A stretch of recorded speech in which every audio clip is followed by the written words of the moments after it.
Ya, tunasema Happy Nyerere's Day. Siku ya kuzaliwa kwa Mwalimu Julius Kambarage Nyerere, tarehe 14 Oktoba mwaka 1900, ilikuwa ni 22, unaona? Kitambo mno, na ndiye muasisi wa taifa la Tanganyika ama Tanzania baada ya kuungana na Zanzibar wakati huo. So tunasema Happy Nyerere's Day. Katika hili kuna mengi ya kujivunia kuhusiana na maisha ya Mwalimu Kambarage Nyerere. Tunapotaja Mwalimu Kambarage Nyerere, tunazungumzia rais aliyepambania taifa husika kwa ajili ya kupata uhuru kutoka mikononi mwa wakoloni wakati huo. Hapa ni Waingereza na awali walikuwepo Wajerumani, lakini kinachofanya wengi katika Afrika Mashariki kumkumbatia Nyerere ni nini haswa? Maanake tumekuwa na Jomo Kenyatta, tumekuwa na kina Milton Obote, wamekuwepo watawala katika kipindi cha nyuma Rwanda na Burundi. Unakumbuka waliouawa ama kutokana na ajali ya ndege, unaona, miaka ya nyuma. So tunazungumzia Mobutu Sese Seko, unaona, wakina Patrice Lumumba. But why Julius Kambarage Nyerere katika ukanda huu? Nyerere alikuwa ni mtu ambaye kwa kimombo tunasema a very humble man. Alikuwa ni mtu ambaye ni wa kawaida mno, mtu ambaye ni mtulivu na mnyenyekevu, lakini zaidi ya yote kiongozi mwenye maono. Na kipindi cha nyuma, wakati ambapo Kenya, Uganda, Rwanda, Burundi na kadhalika tunapata uhuru, viongozi wetu ama waasisi wa mataifa yetu, wengi wao waliongozwa na tamaa. Unaona, waliongozwa na tamaa, na wengi wao wakaishia kugeuza kiti cha urais kuwa ni mali ya familia ama ni mali binafsi. Na ndio sababu umeona tumekuwa na mivutano kiasi cha haja katika mataifa mbalimbali. Na jambo jingine ni kwamba unapokatalia madarakani, inamaanisha kwamba unanyakua mali ya umma na kuifanya kuwa vya kwako.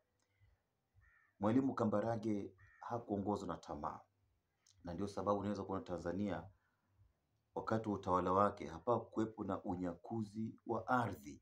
Unaona, viongozi ama yeye mwenyewe hakubali kwamba ardhi ya Watanzania iende katika mikono ya watu wachache ama wawekezaji wachache, na kwa muda mrefu aliitunza kwa faida vizazi vijavyo, kwa sababu wakati huo wengi hawakuwa na elimu. Sio Tanzania peke yake, Afrika Mashariki na Kati, uwezo wetu na ujuzi wetu wakati huo ulikuwa ni mdogo.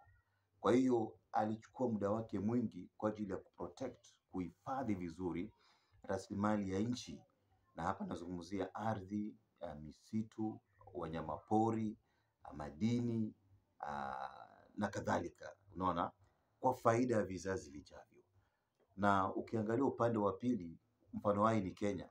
Tulikuwa na Jomo Kenyatta. Yeye alipoingia ni mara moja akaanza kunyakua ardhi.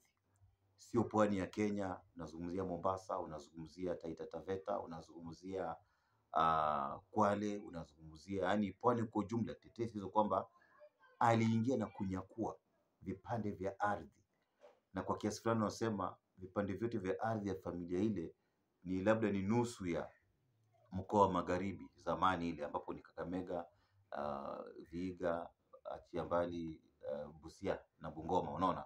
Yaani mtu alijichukulia. Ukienda Naivasha, ukienda Kiambu, baada ya watu Maumau kupigania uhuru wa nchi, mwisho wakatelekezwa, hawakufaidi kutokana na vita vya kumfurusha mkoloni katika taifa la Kenya. Badala yake watu wachache mno walijinyakulia vipande vikubwa vya ardhi. Ukienda Kiambu utaona, ukienda Nanyuki, Laikipia na kadhalika. Lakini sasa wenyeji wakaishia kuwa hawana vipande vya ardhi, yani wanakuwa ni masquatter katika taifa lao, na mpaka leo unaweza kuona imewathiri kwa njia moja ama nyingine. Na Nyerere kwa upande wake aliamua iwe ni ujamaa.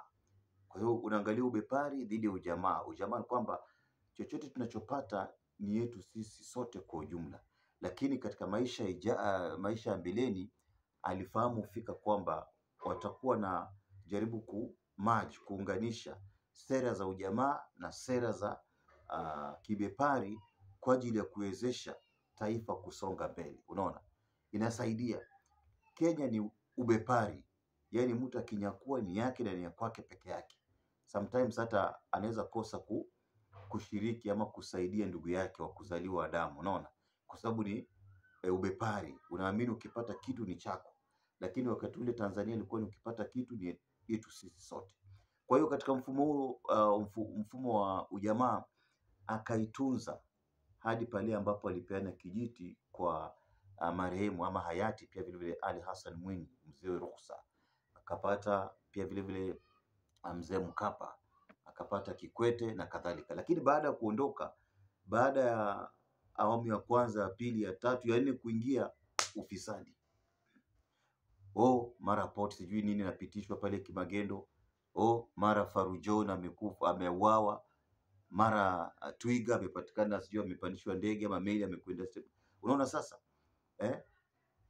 ufisadi serikalini kwa sana. Watoto wa marais na matajiri wengine ambao sasa wameiteka nchi, wameifanya kuwa mali binafsi. Ndio sababu leo hii Tanzania imeenda kuwa na tabia kama za ndugu zao Kenya. Unaona, zamani tulikuwa tunasema hebu tazama Tanzania, mfano ilikuwa ni angalia taifa jirani la Tanzania, angalia Mwalimu Nyerere, angalia jinsi wa Tanzania wanavyo behave.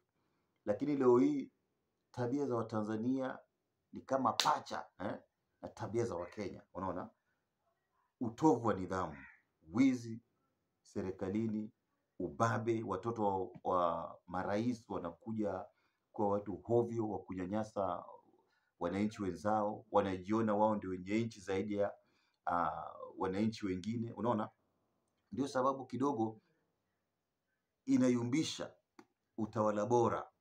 Na hata akasema Ikulu ni mahala patakatifu, usiwe na ushawishi ama usiishi kwa kushawishiwa na ndugu jamaa na marafiki kwa ajili ya kufanya mambo ambayo inaenda kinyume na matarajio ya wananchi.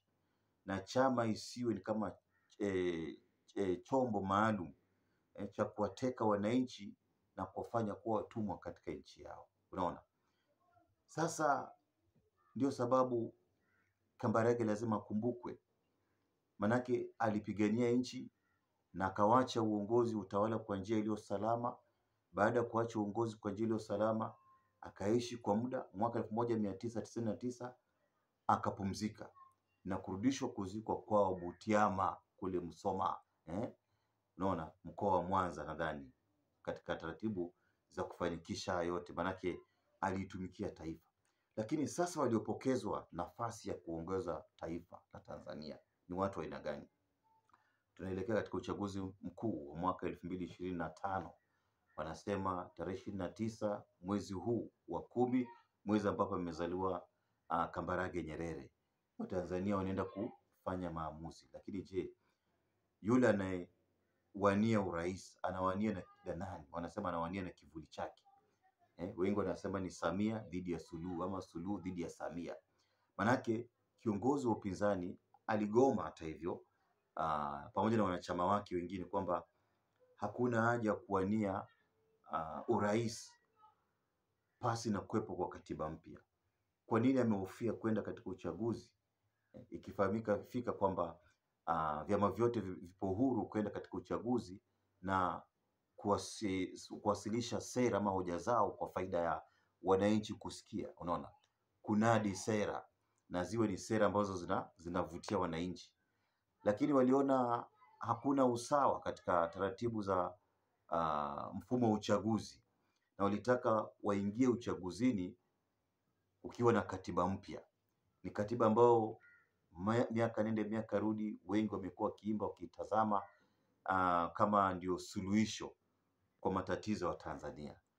Inaweza kuwa sio kweli kwamba itakuwa ni suluhisho, lakini kutakuwa na wafadhali fulani kwa ajili ya kutoa sauti, wananchi kutoa sauti, na wanasiasa kujieleza bila ya kutishwa na kuvurugwa kwa njia moja ama nyingine. Na ndio sababu akaja mzee Warioba, unaona, jaji mkuu mstaafu yule, katika kufanikisha utaratibu. Hata Mama Samia alikuwepo. Najua kwa moyo wa dhati alitamani sana kupeana katiba mpya ama kuwezesha TZ kuwa na katiba mpya, lakini sasa mtandao hautomruhusu. Maana kwa sasa ukiangalia bandari imepotea. imepokezwa Waarabu, sijui watu kutoka Uarabuni, wale wa China ambao Magufuli aliwakanyagia, ndio wao wamepewa opportunity sasa kuingia na kuanza kuchimba madini wanavyotaka. Madini wahusika wamepewa ama watu wamepewa leseni kuja kuchimba madini, na sasa zinatoroshwa kinyemela kutoka taifa la Tanzania ndani na kupeleka katika mataifa ya nje. Utapata inapitia bahari Hindi ama katika mipaka ya Kenya na Uganda, unaona sasa. Kwa hiyo je, ni Tanzania ambao Nyerere alitamani kuiona katika siku za mbeleni? Unaona, ndoto ya waasisi wa taifa la Tanzania ndio ilikuwa ni Tanganyika, kisha muungano kati ya Tanganyika na Zanzibar ikawa ni kitu kimoja. Je, ndoto ya waasisi ilikuwa ni gani haswa? Kuiona Tanzania ambapo wote wanaongea kwa sauti moja, kuna mwingiliano ama uwiano, wanashirikiana katika kuboresha maisha yao, na zaidi ya yote kuendelea kuwa mfano bora katika mataifa ambayo yanazunguka na hata dunia kwa ujumla. Lakini leo hii ni Tanzania ambayo kwa hakika imekosa dira.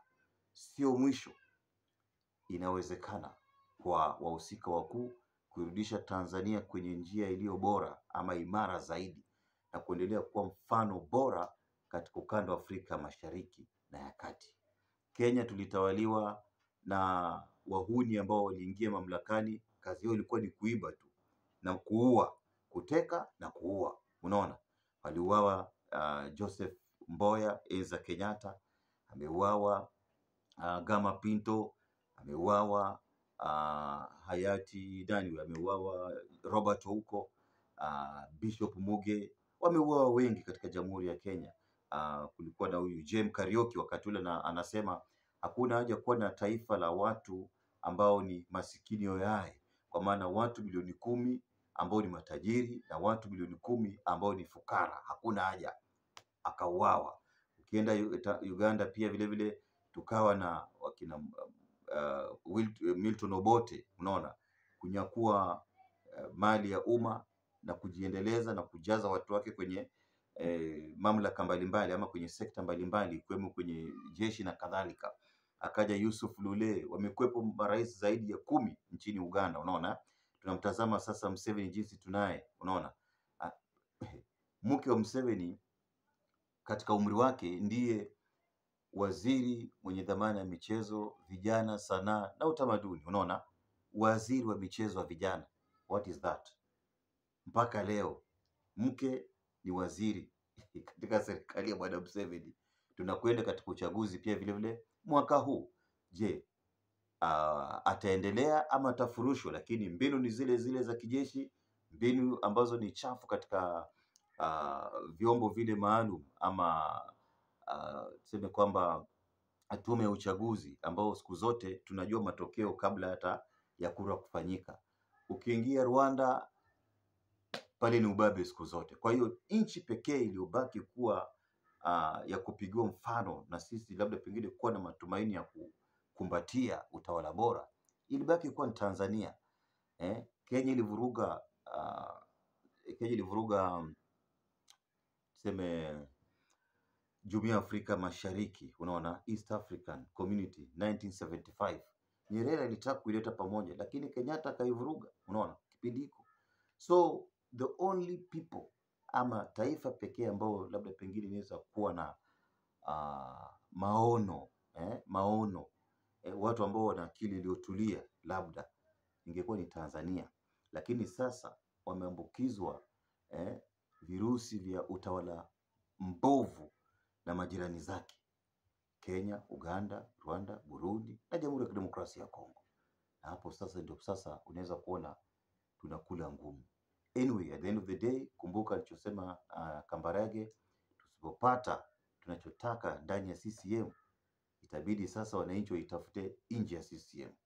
Ikulu ni mahala patakatifu, usifanye kuwa ni mali binafsi. Unaishi kwa ushawishi wa ndugu, jamaa na marafiki kwa kutekeleza mambo ambayo inaenda kinyume na matarajio ama mapenzi ya wananchi husika. This is Bonga Tube Media. Kumbuka kusubscribe na kuweka miadi nasi mara kwa mara kwenye Facebook, kwenye YouTube, Bonga Tube Media, kwa habari zaidi pamoja na habari 254. Nipo mitaa yangu hii kawaida.